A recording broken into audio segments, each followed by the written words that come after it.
Situation problem മെയിനായിട്ട് വരുന്നതാണ്. ചില ബിസിനസ്സിൻ്റെ സ്റ്റാർട്ടപ്പ്സ് ആവാം. ഇപ്പോൾ ഞാൻ സ്റ്റാർട്ടപ്പ്സിന് വേണ്ടി പറയാം. ചിലവർ ഈ ട്രേഡിങ് ഇപ്പോൾ ഭയങ്കര ട്രെൻഡിങ്ങിലുള്ള വെച്ചാൽ എല്ലാവരും പഠിക്കുക, പുതിയ കോഴ്സ് അതിൽ പലതും വന്നിട്ടുണ്ട്. ചില സ്റ്റുഡൻസിന് വെച്ചാൽ പഠിക്കണമെന്ന് ആഗ്രഹമുണ്ടോ, അതിനൊരു സാഹചര്യമില്ല. ഞാനും കുറച്ച് നാൾ ശ്രമിച്ച് നോക്കിയതാണ്. എന്നു പറഞ്ഞു ഇനാവശ്യൽ ഫണ്ട്, വീട്ടിൽ നിന്ന് ഫണ്ട് ചോദിക്കാറില്ല, സ്വന്തം ഒരു പണിക്ക് പോയി ഒരു ഫണ്ട് ഉണ്ടാക്കി ആ ഫണ്ടും കൊണ്ടൊരു ട്രേഡിങ്ങിന് തുടങ്ങണമെന്ന് വിചാരിച്ചാൽ പഠിക്കാൻ തന്നെ നല്ലൊരു എമൗണ്ട് വേണം. അതിൻ്റെ കൂടുതൽ നമ്മുടെ എന്താ പറയുക, ഫൈനാൻഷ്യൽ ഡെയിലി റൊട്ടീനുണ്ട്, ചിലവുണ്ട്, അതെല്ലാം നോക്കണം. അപ്പോൾ നല്ലൊരു ഫണ്ടിങ് എൻ്റെ ഒരു എക്സ്പീരിയൻസ് അഭിപ്രായം വെച്ച് മിനിമം ഒരു ഫൈനാൻസ് നമ്മളൊരു തുടങ്ങണം. ഇറ്റ് മീൻസ് ട്രേഡിംഗ് എന്ന് പറയുന്ന സംഭവം സ്റ്റാർട്ടപ്പ് ചെയ്യണമെങ്കിൽ നമ്മുടെ കയ്യിലൊരു നാച്ചുറൽ ഫണ്ട് ഇല്ലാണ്ട് തുടങ്ങുന്നത് വെറും ഒരു ഉപകാരമില്ല. കാരണം ഇപ്പോൾ ട്രേഡിംഗ് കോഴ്സുകളുണ്ട്, അതിനിപ്പോൾ ജനറലിന് ഒരു നല്ലൊരു ഫണ്ട് വേണം. അതിനേക്കാളും ബെറ്റർ എന്ന് പറഞ്ഞാൽ വലിയ സ്റ്റാർട്ടപ്പ് ബിസിനസ് എന്ന് ഉദ്ദേശിച്ചാൽ അതിനും ഫണ്ട് വേണം. ബട്ട് അങ്ങനെയല്ല, നമ്മൾ എന്തെങ്കിലും ഒരു സ്കില്ല് ഏത് രീതിയിലാണെങ്കിലും എന്ത് സിറ്റുവേഷൻ ആണെങ്കിലും നമ്മൾ ഏതെങ്കിലും ഒരു കാര്യത്തെ ഫോക്കസ് ചെയ്ത് മാത്രമേ സക്സസ് എന്ന് പറഞ്ഞ കാര്യം കൺഫേം ആയിട്ട് കിട്ടും. ഞാൻ 100 കാര്യങ്ങൾ ഒരുമിച്ച് നടത്താം അങ്ങനെ വിചാരിച്ച് നടത്തി ചെയ്തിട്ടുണ്ട്, കിട്ടിയിട്ടുമില്ല. അതായത് ഇത് ട്രേഡിങ്ങിന് ഇനിയൊരു കൺസെപ്റ്റാണ്. കാശുണ്ടെന്ന് പറഞ്ഞിട്ട് ട്രേഡിങ് ചെയ്യാൻ അറിയില്ലെങ്കിൽ ഫണ്ട് പോകുള്ളൂ. എൻ്റെ ഫ്രണ്ട് എടുത്താണ്, അവൻ ട്രൈ ചെയ്തു. ഞാൻ ട്രേഡിങ് എന്നാന്ന് വരെ അറിഞ്ഞൂടാ, ബട്ട് ഫണ്ട് ഇൻവെസ്റ്റ് ചെയ്തു. പക്ഷേ ഇൻവെസ്റ്റ് ചെയ്ത മുഴുവൻ ഫണ്ടും പോയതല്ലാണ്ട് ഒരു 5 പൈസ ലാഭം കിട്ടിയിട്ടില്ല.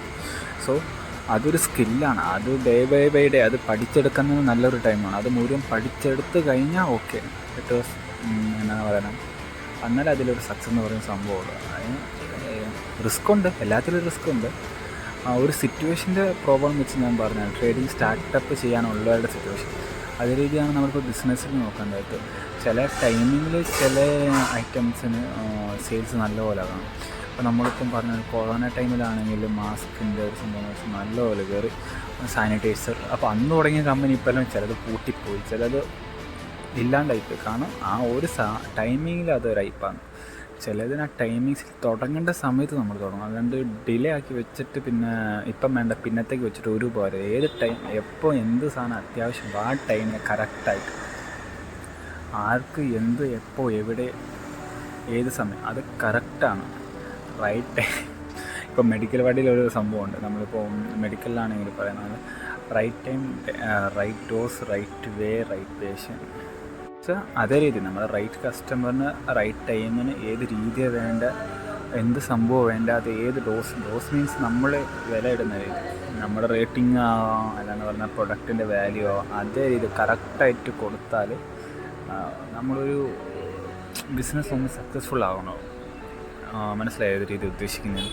അവർക്കത് വേണ്ട സമയത്ത് വേണ്ട രീതിയിൽ വേണ്ട അമൗണ്ടിൽ നമ്മളത് കൊടുത്തിരിക്കണം, എന്നാലും അതിന് വാല്യൂ വരും. അല്ലാണ്ട് അവർക്ക് അത്യാവശ്യം ഉള്ളപ്പോൾ അത് കിട്ടിയിട്ടുമില്ല, പിന്നെ അത്യാവശ്യം ഇല്ലാത്തപ്പോൾ കിട്ടുമെന്ന് പറഞ്ഞിട്ട് ഒരു ഉപകാരമില്ല. എപ്പോൾ അത്യാവശ്യം ഉണ്ടോ ഏത് കസ്റ്റമറിനും അല്ലെങ്കിൽ അത്യാവശ്യം ആർക്ക് അത്യാവശ്യം ഉണ്ടോ അത് നോക്കിയിട്ട് നമ്മൾ എന്തുവാണെങ്കിൽ സ്റ്റാർട്ടപ്പ് ചെയ്യണം, അല്ലെങ്കിൽ ഉള്ളതിന് ഇമ്പ്രൂവ് ആക്കണം. ആ ഒറ്റ ഒരു ഓപ്ഷൻ ഉള്ളൂ ബിസിനസ്സിൽ സക്സസ് ആവണമെങ്കിൽ.